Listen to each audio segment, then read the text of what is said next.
नमस्कार दोस्तों, स्वागत है आपका मेरे यूट्यूब चैनल पर। दोस्तों आज हम पढ़ेंगे फ्यूचर कंटिन्यूअस का टेंस को उसके बारे में समझेंगे और जानेंगे कि फ्यूचर टेंस होता क्या है और इसकी पहचान क्या है। तो आप देख सकते हैं मैंने रूल्स पहले से लिख रखे हैं अपने बोर्ड में, तो जिससे आसानी होगी और हमारी वीडियो जो लॉन्ग नहीं हो पाएगी।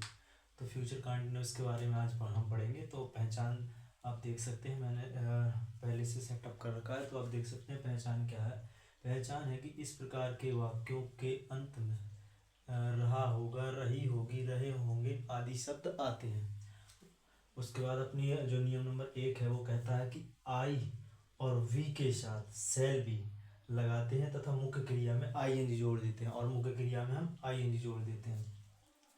और उसके बाद हमारा दूसरा है जो वो कहता है कि आई और वी को छोड़कर है, जो अपना दूसरा कहता है कि आई और वी को छोड़कर बाकी सभी कर्ताओं में विल बी लगाकर मुख्य क्रिया में है जो आईएनजी जोड़ देते हैं। उसके बाद हमारा ये सूत्र है जो उसी को बनाता है कि कैसे किस चीज़ को आगे पीछे शिफ्ट करना है। तो आप देख सकते हैं कर्ता को हम सबसे पहले रखेंगे, उसके बाद प्लस अपना विल बी सेल भी कर्ता के अनुसार आ जाएगा।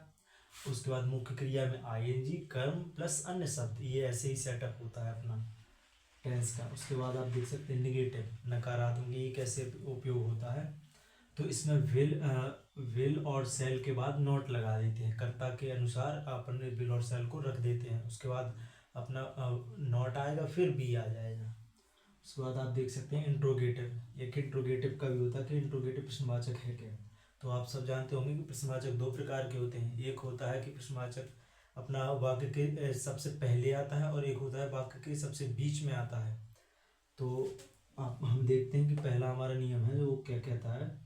वो कहता है कि यदि वाक्य में सबसे पहले प्रश्नवाचक शब्द आए तो सबसे पहले सहायक क्रिया को अर्थात सेल तथा विल को कर्ता के अनुसार लगा देते हैं। ये हमारा पहला रूल कहता है। कर्ता का हमारा सेटअप है, देख सकते हैं सूत्र लिख रखा है कि विल सेल आ जाएगा हमारा कर्ता के अनुसार, और उसके बाद कर्ता आ जाएगा, फिर बी आ जाएगा। उसके बाद मुख्य क्रिया में आईएनजी हो जाएगी, कर्म अन्य शब्द, ये पूरा सेटअप है। यानी सहायक क्रिया को सबसे पहले लगा देते हैं जब अपना प्रश्नवाचक शब्द सबसे पहले आए।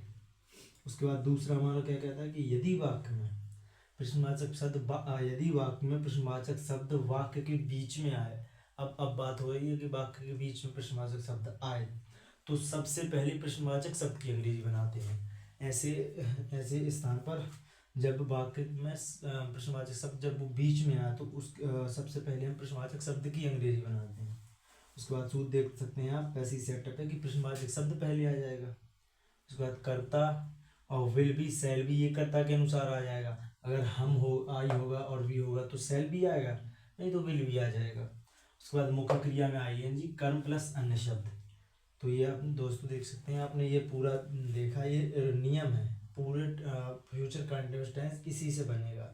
जैसे ये हमारा टेंस दिया है उदाहरण के रूप में कि मनीषा कल खाना बना रही होगी। तो एक साधारण है, तो ये अपना नाम है मनीषा। अब ये थर्ड पर्सन है तो अपना विल भी लगेगा, मैं और आई और वी के साथ सिर्फ सेल भी लगेगा। बाकी सब में विल, तो अपना मनीषा विल बी, और बना रही तो मेक मीन्स बनाना होता है, आईएनजी मेकिंग यानी बना रही, और द फूड यानी भोजन, और टुमोरो यानी आने वाले कल के लिए लगाते हैं, यानी मनीषा कल खाना बना रही होगी। उसके बाद सेकंड है हमारा प्रश्नवाचक है कि क्या राम किताब पढ़ रहा होगा, एक क्वेश्चन मार्क लगाया हमारे, यानी प्रश्नवाचक है। तो ये अब कह रहा था हमारा ये कि यदि वाक्य में प्रश्नवाचक शब्द सबसे पहले आए तो क्या लगाते हैं, विल या सेल को पहले रख देंगे कर्ता के अनुसार। अब कर्ता अपना थर्ड पर्सन हो गया तो विल हम पहले लगा देंगे, फिर अपना राम आ जाएगा, उसके बाद बी आ जाएगा जिस प्रकार इसमें बताया गया था। फिर अपना पढ़ना की हो जाएगी तो पढ़ रहा की रीडिंग हो गया, और द बुक यानी किताब पढ़ रहा है।